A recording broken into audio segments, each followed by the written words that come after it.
2617। क्या आप जानते हैं कि इस नंबर का मतलब क्या होता है? ये वो नंबर है जितनी बार एक एवरेज पर्सन अपने फोन की स्क्रीन को टच करता है। लेकिन वेट, ये जुलाई 2016 का आंकड़ा है। मैंने खूब ढूंढा लेकिन मुझे 2018, 2019, 2020 के आंकड़े नहीं मिल पाए, और इसीलिए मैंने अपने कुछ फ्रेंड्स और कुछ रिलेटिव्स पर एक रिसर्च की और उन सबको मैंने एक एप्लीकेशन डाउनलोड करने को कहा जो स्क्रीन पर हम कितनी बार टच करते हैं ये काउंट करता है। तो जब मैंने उन सबका एवरेज निकाला तो आप यकीन नहीं मानेंगे, वो एवरेज था 8407, और उसमें से जो हाईएस्ट नंबर था वो था 16359। यानी जो हाई यूजर्स होते हैं वो 16000 से भी ज्यादा बार अपने फोन की स्क्रीन को टच करते हैं। टेक्नोलॉजी कहने को तो एक टूल है जिसकी मदद से हमारे मुश्किल से मुश्किल काम भी आसानी से हो जाते हैं, लेकिन आज इसी टेक्नोलॉजी का इतना गंदा इस्तेमाल किया जा रहा है जिसकी कोई लिमिट नहीं। टेक्नोलॉजी प्रॉब्लम तब तक नहीं थी जब तक कि स्मार्टफोन्स नहीं आ गए थे। फोन्स दिन पर दिन स्मार्ट होते जा रहे हैं और लोग दिन पर दिन बेवकूफ। मैं माफी चाहूंगा अगर आप में से ये बात किसी को बुरी लग रही हो तो, लेकिन ये बात सच है।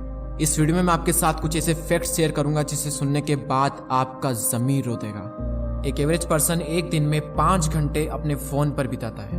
अगर आप लकी रहे और 50 साल और जीते हैं और अगर इसी तरह फोन का यूज करते रहे तो आप अपनी पूरी जिंदगी में 10 साल और 4 महीने तो सिर्फ और सिर्फ अपने फोन पर ही गुजार दोगे। स्टीव जॉब्स ने आईफोन को लाकर दुनिया में तहलका मचा दिया। 1 बिलियन से भी ज्यादा आईफोन्स बिक चुके हैं, लेकिन उन्होंने कभी भी अपने बच्चे को तक आईफोन यूज नहीं करने दिया। फेसबुक के सीईओ मार्क जकरबर्ग दिन भर फेसबुक पर टाइम पास नहीं करते हैं क्योंकि उन्हें भी पता है कि बिल्कुल बकवास है। वो तो इस काम में लगे हैं कि हम कैसे इस चीज को ज्यादा से ज्यादा अट्रैक्टिव बना पाए जिससे कि लोग ज्यादा से ज्यादा टाइम इन एप्लीकेशन पर स्पेंड कर सके।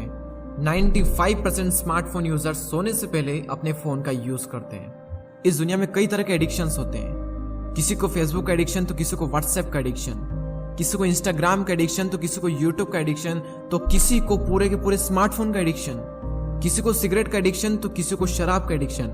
लेकिन याद रखना, सिगरेट तो सिर्फ आपके फेफड़े खराब करेगा, लेकिन स्मार्टफोन आपकी पूरी जिंदगी। पहले हम अंग्रेजों के गुलाम थे और आज नोटिफिकेशंस के। नोटिफिकेशन आए नहीं कि हम उसको सैल्यूट मारते हैं। यानी अपनी जिंदगी का सबसे इंपॉर्टेंट काम भी अगर चल रहा होता है ना, तो लोग उसको भी छोड़कर सैल्यूट मारकर उस नोटिफिकेशन को पिक करते हैं और हम उससे ये शो करते हैं कि हम कितने वेले इंसान हैं, हम कितने फुर्सती इंसान हैं। लोग अपने सबसे इंपॉर्टेंट काम को छोड़कर भी उस नोटिफिकेशन को पिक करते हैं और हमें तो ये तक नहीं पता है कि वो नोटिफिकेशन कुछ काम की है भी या नहीं। 95% से भी ज्यादा लोग अपने काम के दौरान नोटिफिकेशन अगर आई तो उसे पिक करते हैं। आई थिंक आप भी उसमें से शायद एक होंगे। और कुछ लोग ऐसे होते हैं जो हर 15 मिनट में अपना फोन चेक करते हैं और कई बार तो बिना किसी नोटिफिकेशन के, बिना किसी वजह के अपने फोन को चेक करते हैं, सिर्फ इसलिए क्योंकि फेसबुक पर एक पोस्ट डाली थी, इंस्टा पर पोस्ट डाली थी, इंस्टा पर स्टोरी डाली थी, व्हाट्सएप पर स्टेटस लगाया था, तो कितने लाइक्स आए, लोगों के क्या रिएक्शन आए, ये चेक करने के लिए बार बार हम उनमें एंटर करते हैं और जाते सिर्फ चेक करने के लिए हैं और घंटों बिता कर आते हैं। लोग फोटो को एडिट करके इतना क्रिएटिव, इतना अलग बना लेते हैं, यानी रियलिटी से बिल्कुल अलग, और फिर उस फोटो को फेसबुक, इंस्टाग्राम या फिर किसी अदर सोशल मीडिया पर अपलोड करते हैं और ये शो करते हैं कि हम कितने अच्छे हैं और तुम कितने बुरे हो। सोशल मीडिया पर 99% फेक होता है। उसको एडिट करके उसको बेस्ट बनाकर लोगों को दिखाया जा रहा है। कोई भी इंसान रियलिटी नहीं दिखाएगा। आप बिहाइंड द सीन अगर देखोगे तो हर इंसान की जिंदगी में दुख भरे पड़े हैं। हर इंसान June 2013. An incredible wave might be 100 मुसीबतों से लड़ रहा है, हर इंसान रो रहा है और हम रो रहे हैं उनके फोटो से खुद को कंपेयर करके। जितना ज्यादा आप इस फेक दुनिया में घुसोगे उतना ही ज्यादा आप अपने आप को हर्ट करते जाओगे। और ये अपने फोटो को एडिट करना, उसको अपलोड करना, डेली ये काम करना, हम सब इतना करते भी किसके लिए? उन लोगों के लिए जिन्हें हम ठीक से जानते तक नहीं है। सोशल मीडिया यूज करते टाइम जब कोई इंसान हमसे बुरा दिखता है तो हम उससे कंपेयर करके खुद को अच्छा मान लेते हैं, और जब कोई इंसान हमसे अच्छा दिखता है तो हम उससे कंपेयर करके खुद को बुरा बना लेते हैं। देखो, ना तुम किसी से अच्छे हो और ना ही तुम किसी से बुरे हो। तुम जैसे भी हो बहुत अच्छे हो। जो इंसान इस रियलिटी को एक्सेप्ट कर लेगा वो इन फालतू के डिप्रेशन और एंजाइटी में पड़ेगा ही नहीं। लोग उन प्रॉब्लम्स को प्रॉब्लम्स मान रहे हैं जो एक्चुअल में प्रॉब्लम्स है ही नहीं, और जो एक्चुअल में प्रॉब्लम्स है उस पर किसी का ध्यान नहीं है। क्यों? क्योंकि इन यूजलेस प्रॉब्लम से ही बाहर नहीं निकल पा रहे हैं। एक रिसर्च शो करती है कि सोशल मीडिया कंपैरिजन की भावना को बढ़ा रहा है और कंपैरिजन हमारे सेल्फ कॉन्फिडेंस को कम करता जा रहा है। देखो, इस दुनिया में हर तरह के इंसान रहते हैं। हम सुई की तुलना तलवार से नहीं कर सकते क्योंकि सुई का अपना एक पर्टिकुलर काम है जो तलवार नहीं कर सकती, और तलवार का अपना एक पर्टिकुलर काम है जो सुई नहीं कर सकती। इसलिए हम सुई की तुलना तलवार से करके सुई को अच्छा या बुरा नहीं मान सकते।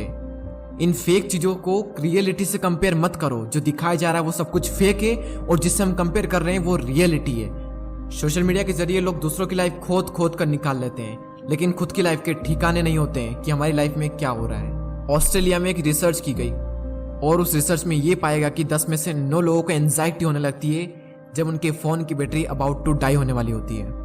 एक दिन में हमारे माइंड में 70,000 थॉट्स आते हैं और वो इस बेस पर होते हैं कि हम क्या देखते हैं, क्या सुनते हैं और क्या पढ़ते हैं। और आज हम क्या देख रहे हैं? जैसा हम देखेंगे, जैसा हम सुनेंगे, वैसे ही हमारे थॉट्स होंगे। जैसे हमारे थॉट्स होंगे वैसा ही हम सोचेंगे। जैसा हम सोचेंगे वैसा ही हम करेंगे और जैसा हम करेंगे वैसे ही हम बनते जाएंगे। मोबाइल कंपनीज हर वक्त ये कोशिश करने में लगी रहती है कि कैसे हम अपनी एप्लीकेशन को ज्यादा से ज्यादा अट्रैक्टिव बना पाए, जिससे लोग ज्यादा से ज्यादा इस पर टाइम स्पेंड कर पाए। और मोबाइल एप्लीकेशन को कुछ इस तरह से डिजाइन किया जाता है कि हम ज्यादा से ज्यादा उस एप्लीकेशन पर चिपके रहें। आपको जानकर हैरानी होगी कि इंडिया में व्हाट्सएप के यूजर्स है 340 मिलियन, जो कि पूरी दुनिया में हाईएस्ट है। और सेकंड नंबर पर जो कंट्री है वो है ब्राजील। यानी फर्स्ट है इंडिया जिसके 340 मिलियन यूजर्स है और सेकंड है ब्राजील जिसके 99 मिलियन यूजर्स है। आप डिफरेंट देख सकते हैं, 340 मिलियन और 99 मिलियंस। इंडिया में फेसबुक के यूजर्स है 346 मिलियन और ये आंकड़ा बढ़कर 2023 में 444 मिलियन होने वाला है। एक रिसर्च ये भी शो करती है कि जो इंसान जितना ज्यादा सोशल मीडिया यूज करता है वो इंसान उतना ही ज्यादा खुद को अकेला महसूस करता है। आजकल लोगों के दिन की शुरुआत फोन से होती है और खत्म भी फोन पर ही होती है। लोग उठते से ही सबसे पहले फोन चेक करते हैं और रात को सोने से पहले भी फोन चेक करते हैं। फोन पैसा भी बर्बाद कर रहा है, टाइम भी बर्बाद कर रहा है, कैरियर भी बर्बाद कर रहा है, लाइफ भी बर्बाद कर रहा है। ये बात सबको पता भी है। ये जानते हुए भी, इसके बावजूद भी मोबाइल चला चला कर लोग खुश हो रहे हैं। जितने ज्यादा हम सोशल मीडिया से कनेक्ट हुए हैं उतने ही ज्यादा हम अपनों से डिस्कनेक्ट हो चुके हैं। घर पर सब बैठे हैं, पूरी फैमिली बैठी है, लेकिन उसके बावजूद भी फोन पर टिक टिक कर रहे हैं। देखो, कड़वा सच यही है कि स्मार्टफोन अमर है और जो लोग आपके साथ है वो ज्यादा दिन तक आपके साथ नहीं रहने वाले। तुम अपने फोन और सोशल मीडिया को कंट्रोल करो, उससे इतना हक मत दो कि वो तुम्हें कंट्रोल करे। स्मार्टफोन जिंदगी नहीं है, जिंदगी का एक छोटा सा हिस्सा है, इसे हिस्सा ही रहने दो। जिस दिन जिंदगी बन गया ना, उस दिन तबाह करके ही छोड़ेगा। अब कई लोग ये सोच रहे होंगे कि स्मार्टफोन नहीं होता तो हम आपका वीडियो कैसे देखते हैं, और अगर हम स्मार्टफोन यूज नहीं करेंगे तो आपके वीडियोस कौन देखेगा। मैंने इस पूरे वीडियो में स्मार्टफोन की बुराई की और उसके डिसएडवांटेज को बताया, लेकिन मैंने पूरे वीडियो में ये कभी भी नहीं कहा कि स्मार्टफोन यूज